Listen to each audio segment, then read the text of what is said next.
course. Well, I'm always happy to bring the sunshine, and we are. It's so interesting to be on opposite seasons now.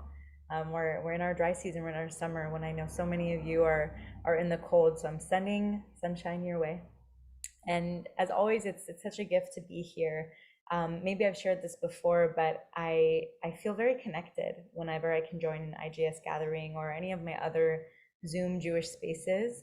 My world here is beautiful and blooming and flourishing, but I also miss being a part of my local Jewish community, my mindfulness Jewish community, my Jewish social justice community in the US, and I'm cultivating community here. And thank goodness for the internet because I can be with you all today.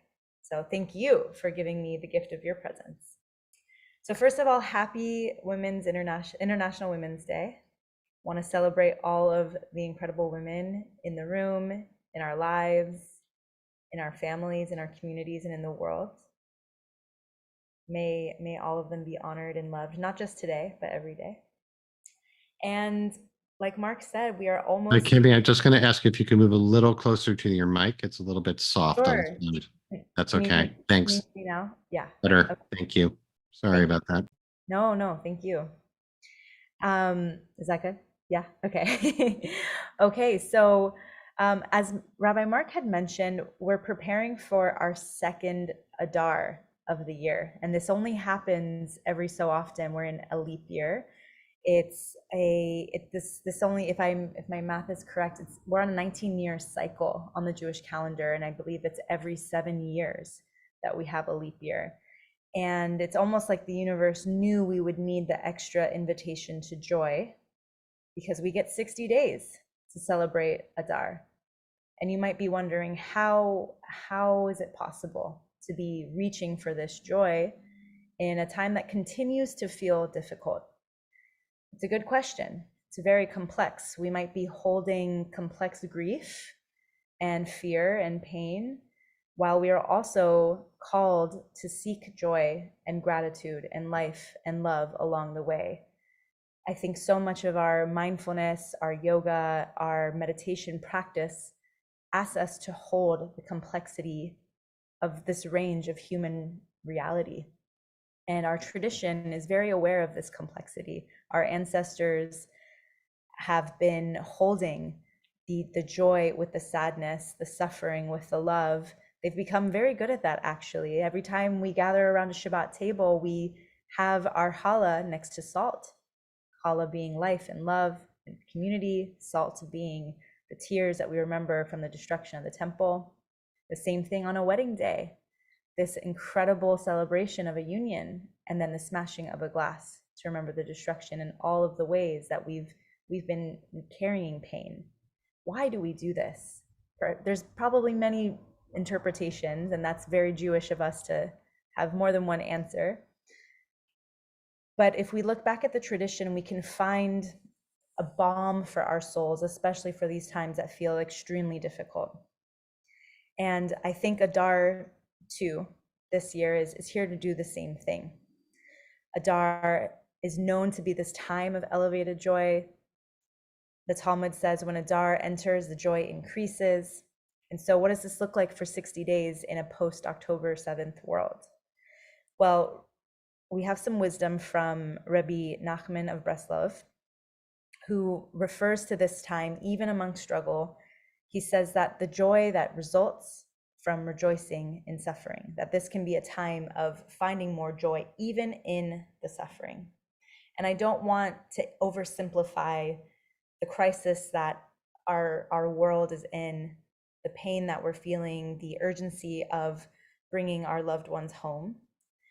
But I do want to lift the wisdom of our tradition that does exist so that we may hold the suffering together deeper and hold the balance of life so that we may find the reserves of life and joy to keep calling our loved ones home, to keep calling for peace, and to keep cultivating inner joy within ourselves.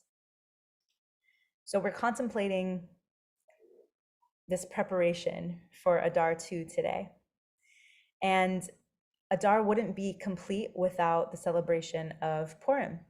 Purim being the holiday of rejoicing our survival Haman sought to destroy our people in Shushan all those years ago in ancient Persia. And the story didn't go as he had planned. We survived because of the bravery of Esther, one of the great women of our tradition. And our text says, our Purim comes down to this key phrase, nahafuku. And I'll put that in the text so you can see that. Nahafuku, meaning that everything was turned on its head, that the Purim story itself was completely torn upside down because we survived. And it's this time of great joy and celebration and sharing. It's another essence could be this energy of expecting the unexpected. So how can we work with this energy now as we prepare to go into our second Adar, our second invitation to joy, even when it's hard? There's something around hope here. And we're always, as Jewish people, we're constantly being reminded to hold ritual, to hold our community close. We can't go a week without Shabbat. We can't go a day without reciting Modani. We always have these little reminders of joy, even if we're hurting. I know sometimes it feels like, even for me, I wake up and it's like, we're still in this nightmare. How can this be real? But we have our traditions to keep us anchored in. And so in this time of Adar too, perhaps this idea of nahafuku, of everything being turned on its head. And I'm going to put that in the chat so you can see the Hebrew. Perhaps we can work with this lesson, with this teaching today in our meditation and take it into the weekend. We have our Rosh Chodesh celebration happening on Sunday. And maybe this moment can be a time of planting seeds to prepare. Perhaps we could turn the situation that we're in now on its head by transmuting our grief and our anger, being present with that, and also holding prayer and continued energy and intentions of a world of peace to create and build a world of love, to continue to imagine what a world upside down of what's happening now, a world without hate, without suffering, without destruction and war. When we can be in that place of possibility, when we can remember that the other side of this pain is joy and love, that fills our reserves. It's our duty to remember that the opposite is true so that we can feel it, we can hold it, and then we can create a world from it. And even if we're not in Israel, we are in our homes, we're in our communities, we're in our cities, and we can continue to build towards this reality of a world of peace, of love, of healing, where people are home, where people are safe. We can bring this to fruition by embodying these values, by taking our practice off the mat or off the meditation seat and into real life. Holding anger and holding grief is very real. And after we hold that space, we give ourselves a space to hold those emotions, can we fuel ourselves with the other side to find the energy of building, of generative grief, really, of continuing to imagine this world and find moments of kindness with a neighbor, someone at the store, offering to be generous, to be helpful, teaching the world that peace is still possible even in a time of deep pain, where we might be feeling hatred, where we might be feeling loss. This is what we meditate for, everybody. This is why we have practices of musar and midot. This is why we have text study. This is why we have yoga. This is why we have all of these practices so that we can take them into real life. And I think about the wise women of our Purim story that we honor during Adar. First, we have Vashti, the first woman in the story who really stands in her power of knowing who she is, even if it meant her being kicked out of the palace. She stood her ground. She knew what she believed in. And then Esther, standing up in justice, standing up for what was right to protect her people, to protect her tradition. We can learn from these wise women. We can learn from Adar and find the courage to lead our lives with this energy of possibility.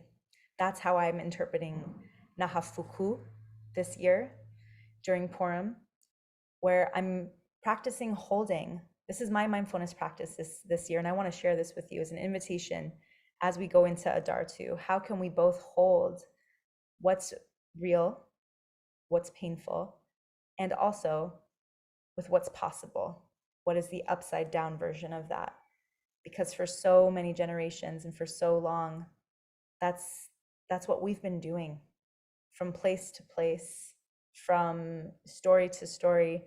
We've found ourselves in impossible situations, and we've held our own, we've held our hearts, we've held our generosity, we've held our values, and that's why we're still here.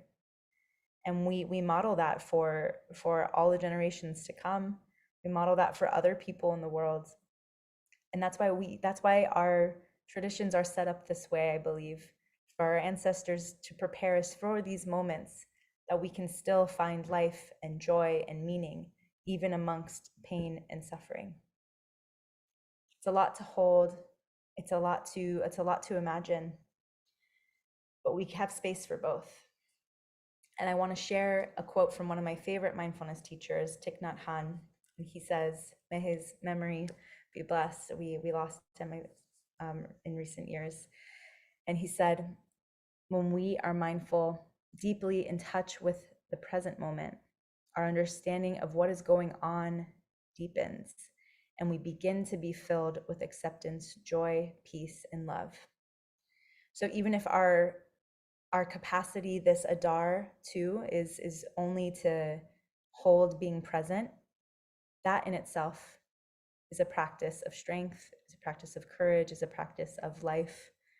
And it can inspire us to live fully, to continue to build a world of justice, of peace, and create this reality in which all beings feel loved and safe.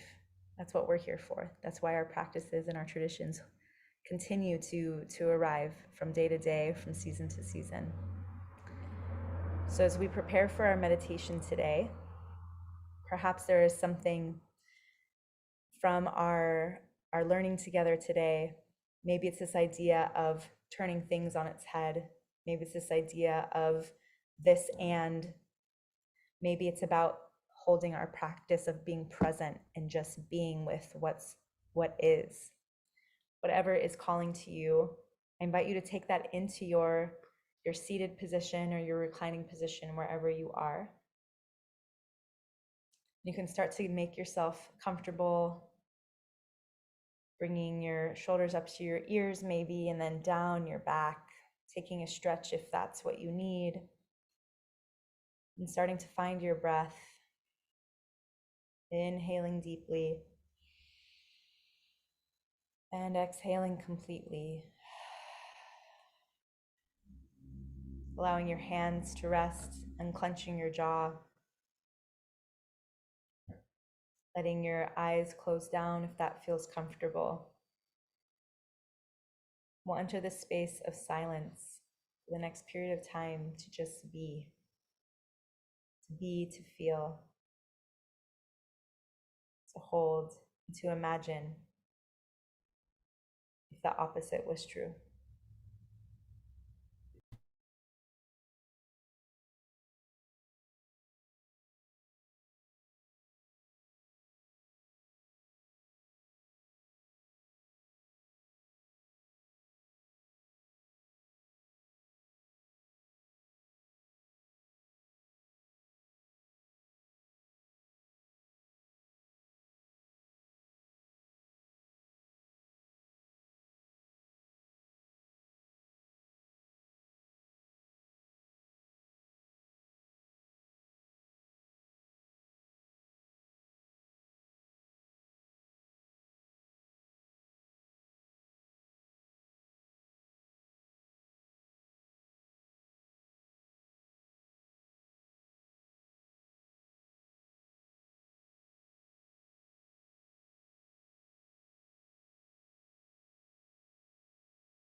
Finding your breath.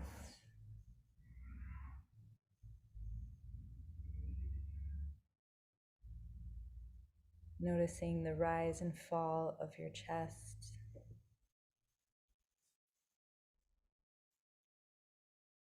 Feeling the life force within you.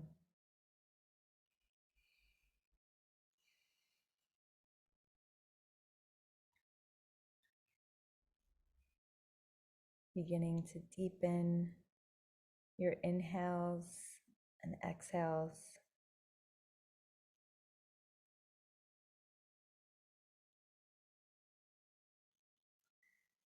Gently calling your energies back.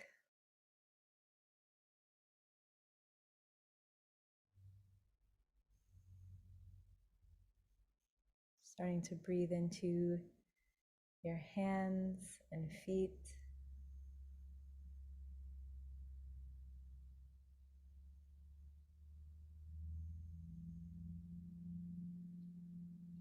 We can start to softly bring ourselves back together by bringing the palms together in front of our heart space.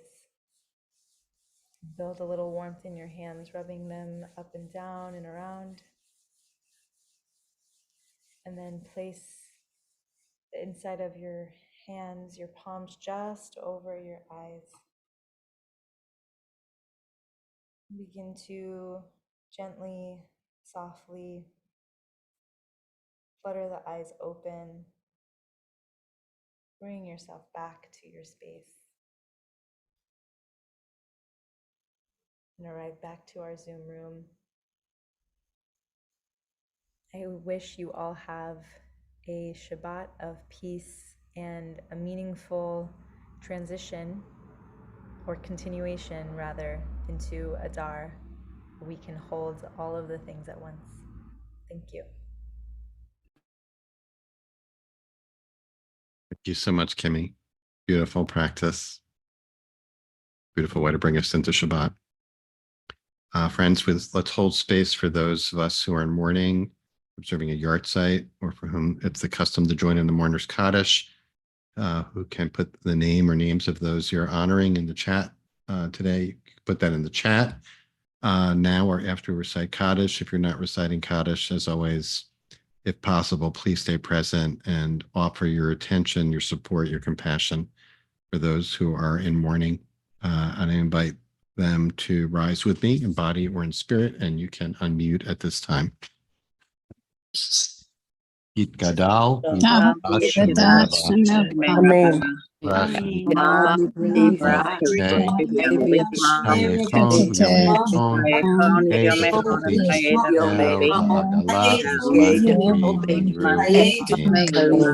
Hishmei Rabba Barachta Malame Hamaya Tabach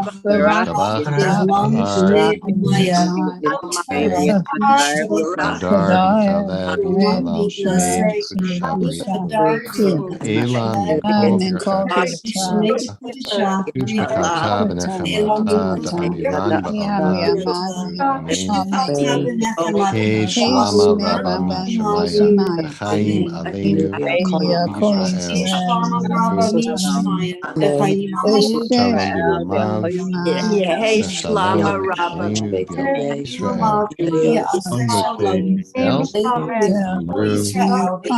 Amen. Oh, say shalom, Bimruma. Yeah, say shalom. Well, Amen. Amen. May those who are in mourning be comforted.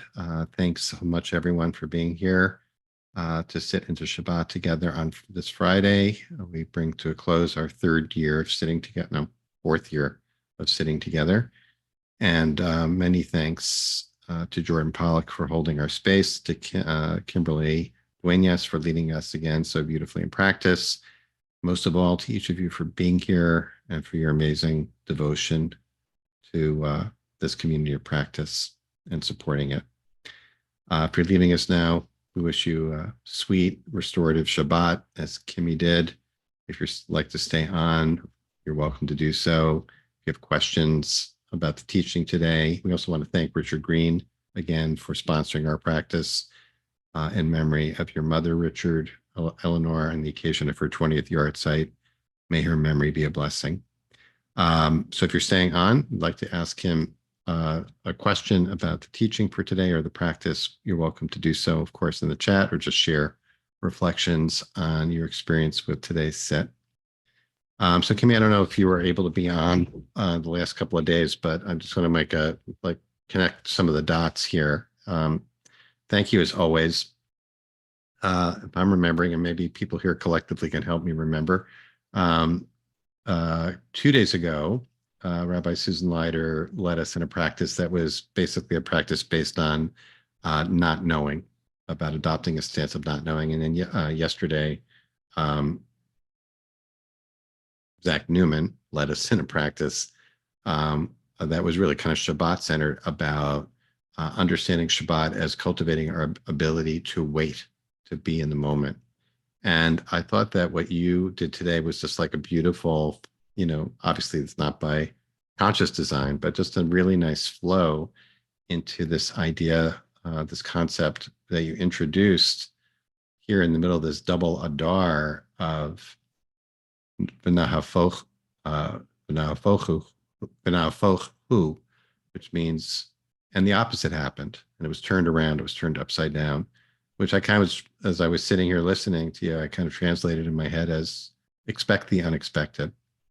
So that flow of not knowing, waiting, and being open to things being not the way we expect them to be.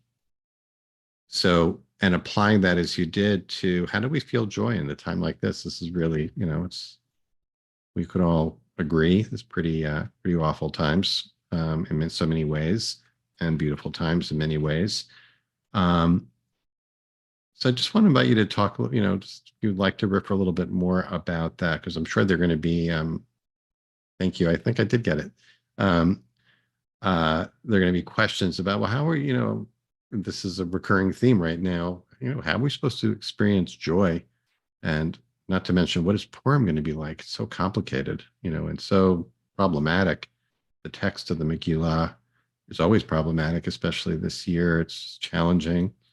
So the question really that comes down to is, and if I can, I'm just going to push you a little bit on it, okay? When I'm in pain, when I'm suffering, when I'm upset, I'm agitated, how does that teaching of v'nahafochu, turning it upside down, how can I use that to experience joy? I mean, I think you were saying this, but I guess I'm inviting you to kind of restate what you were saying. Thanks, Mark. And, it's certainly something that I think, just like everyone, I'm trying to figure out. It's really hard. In the early days of October, November, I had this guilt. I carried this guilt. How can I possibly go on and do all these other things in my life that feel so simplistic and just so basic compared to these very real, urgent, devastating, just cannot comprehend things that are happening to people, to our people, to all people in the region. And I carried guilt because it's been very interesting for me to be here. I think if I was in LA, which was like my hub of Jewish life, all of my LA friends were just like huddling together, and I felt alone. I connected with friends from the Jewish community here, but they're about 2 hours away, and I was just holding this in the world around me. They're people who maybe saw things in the news, but they didn't feel it the same way that I felt it. And so they were, they're out surfing and doing their stuff, and I'm like, but my entire world just fell apart. What do I do? And I struggled with that. And after a couple of weeks of holding that complexity, there was someone a carpenter who came to do some work in my house. And he's Christian, and he's actually very, very loving and loves the Jewish people. And he said to me, and he studies the Old Testament, the New Testament, and he got excited when I told him I was Jewish. He was like, oh yes, you're Jewish. And that felt really nice in a time where it felt like a lot of people don't like who we are in some parts of the world. So I felt very safe, and I felt very, very, it just filled me up with joy. And he said, your people are strong. I've read your stories. Your people are strong, and you have to keep going. He could sense that I was struggling. I had left my house. It's really hard. And for someone this incredible Salvadorian man who's an artist, and he's very active in his church community. And for those who may not know, El Salvador has been actively recovering from a civil war, ongoing violence, gang violence, really internal terrorism within the country. Really, just recently, like in a handful of years, it's become safe. And for this man who's grown up in this era of tremendous turmoil to say that to me, that you need to keep living your life and you are strong, that did something for me. And so I started to shift my perspective and release the guilt of not living, because I started to think about it. Well, of course I want to hold space, and I'm hurting, and I feel like I can't do anything from where I am. There's a lot of things that we could do, but just in the physical space of it all. But I realized by me stopping my life, I'm not able to help anyone. I need to find what fuels me so that I can keep going, and find the sense of life and love, and brew that within me, and have that be a force of change in the communities that I'm a part of, to help those who are suffering and hurting the most. If they're wounded and I make myself wounded because of that, I can't help you. It's like the oxygen mask, right? I've been contemplating that, and I've been able to let go of that guilt and feel empowered, and recognize where I'm able to fill my cup and hold my needs whenever it's possible. I'm then prepared to help my friends when they call me crying, or to check in with my loved ones in Israel, or to have the mental strength to read the news because I want to know what's going on, or give myself the permission to not read the news that day because I'm already hurting, and go out and enjoy the sun shining on my face, and know that life, and it doesn't make any of it okay. Everything that's happening, none of it's okay. And the gifts of life that surround us are still there, and need to be seen, and need to be celebrated, because we are still living, and we can live for the people who are struggling to just live and breathe and imagine a life right now. I'm just very moved by the story, and by your sharing. Really grateful for your willingness to share all of this about your experience and being there, and the context, and even though we live in different places, and I live in a very Jewish environment. It's just so moving, and I can see in the chat people are also relating very much to what you're saying. And I also, at some point in the set, I think you used the words hope. Maybe people can help me out here too. Use the word hope. Am I right? Do you remember that you did that? I think so. I think you did. And I think that concept of v'nahafochu, of expect the unexpected, is such it's such a great tool in our spiritual toolbox when we are in despair, or sadness, or fear, or pain, or grief, or whatever, which is the sense that expecting unexpected means it's a reminder that everything is impermanent, that there will be change. We don't know exactly what it's going to be. And there's like a seed of hope in that, right? It's not always going to be like this. Of course, it could be, our minds can go, well, it'll be worse, right? But it also, we have the hope of it being better, and the inspiration to make it so. So I really, that's why it's just, I was saying, I think it's such a good teaching, a good message for us to bring into Shabbat, which is not just this, oasis and refuge from, oh, let's check out for a day, and then we'll go back to dealing with reality. It's actually, I think, an opportunity for us to, like you were just talking about, putting on oxygen masks, or like putting on an oxygen mask to be like, don't get sucked in to the way the world is right now. It could be different.